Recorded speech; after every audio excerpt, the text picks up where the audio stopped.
I think it's really good that they get to sort of work with each other when they're at Forest School without any kind of adult intervention, just to work out how to solve problems and how they're going to get across like the mammoth holes and how they're going to go on the swing. So I think that's a really, really valuable experience for them. We climbed up to one of, I think it's where the mountain is, and we found a little hat at the top which kind of proved that you do all go up there. And she was like, no, it's this way, and we were just, and my grandma was there too, wasn't she, that day? Climbing out the hole. I did it! I did climb out of the hole. And I must admit, we were quite surprised at some of the things that she did, and so confidently we're like, are you sure you should be climbing down there? Yes, mummy. So yeah, that's been fantastic, going and actually seeing what she does at Forest School.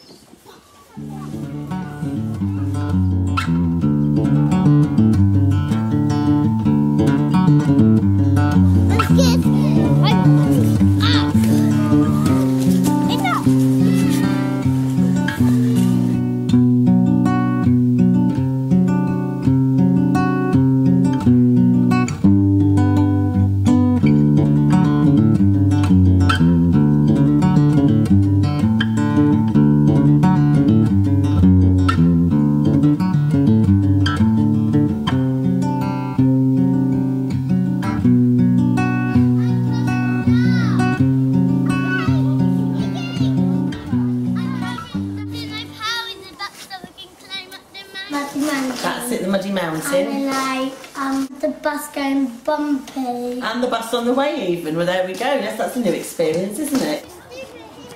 I'm in the cage!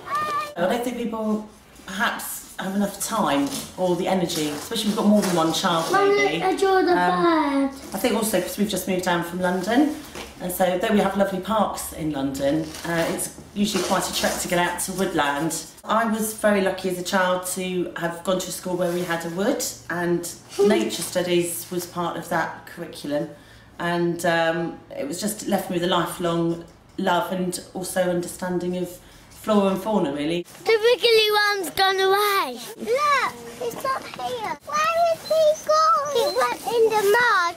Yeah. He was in the mud last ago.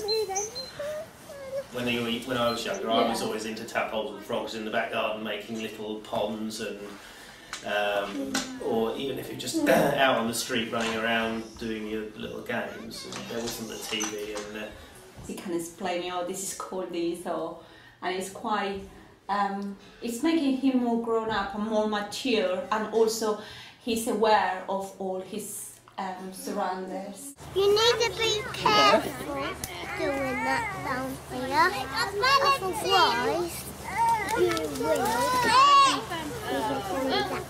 And they were walking through the forest and they came upon this very tree. And when they saw this tree and how big the branches were, people put little seeds, then water, and there are lots of sun and water, and then they start to row and row. I think the little elves are brownies. Sun's little elves. They run around with lots of seeds. Santa brought them.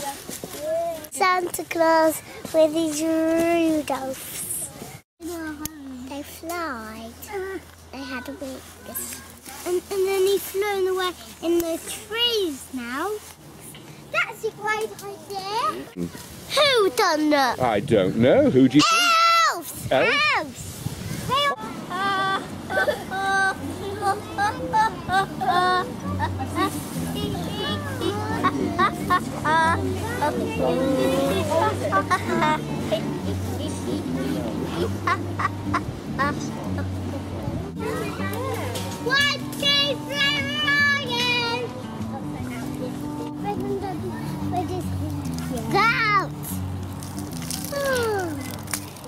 she's far more confident having attended. She's far more adventurous. So by that I mean I've seen the footage or the pictures that you send out each week of her climbing and that kind of thing, and she's happy to do that.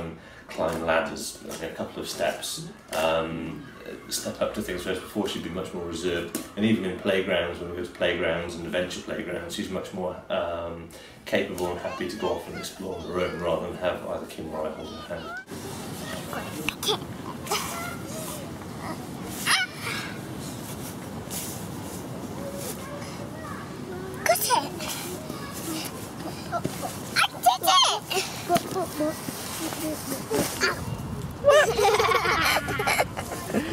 I think the main things that we've picked up on are, like on a social level, I think about week 5 Ruby said to me, I don't want to go to forest school because I don't want to be on my own.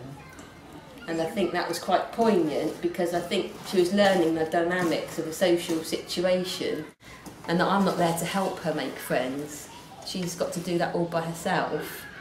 And now she'll come back and say, oh, I played with so-and-so or so-and-so, and I think she feels part of a team now.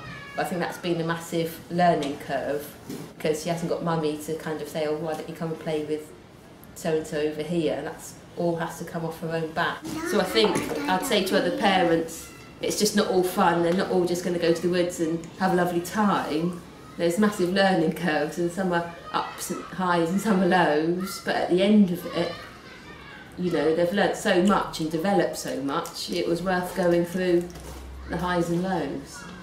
If I could sum up Forest School, I would say that it gives children independence, self-regulation, self-reliance, real sense of teamwork and a real sense of, you know, of working together, and a genuine opportunity to learn deeply, in a feeling sort of way, what the cycle of the seasons, you know, being close to nature is all about. And being close to nature is absolutely fantastic. Being close to nature gives you a lovely sense of calm. You know, we don't have many behavioural difficulties or anything like that in the woodland because, frankly, it's such a lovely place to be. Even when it's cold, even when it's wet, they always find something to do, or we all can always find something of interest. And we don't, you know, we tell a lot of stories, but we don't need to make that up for them. They can just do it for themselves. And that's what I like most about Forest School. There's a tree on top of that. Yeah, I would just recommend it to everybody. I mean, it doesn't matter what age either. I'd really strongly recommend it. It's such a fantastic experience. She absolutely loves it. Every morning she's like, is it forest school today? I was like, no, not today. And on Thursday, it's forest school, it's forest school. And I think the other thing that's really good is you go out in all weathers. It's really good to encourage children that you can go and play, and also for us to realise you can go and play even when it's raining or it's cold. It's just really good to get out in the fresh air. If it's possible for them to do it, it's a must, really. Especially for children that don't live really local to woods or don't get out. You know, it's nice if you live near a park, but it's not the same as exploring in a wood or a forest. Yeah, it's got so many far-reaching benefits. I'm upside down.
Anyway, you can go home now.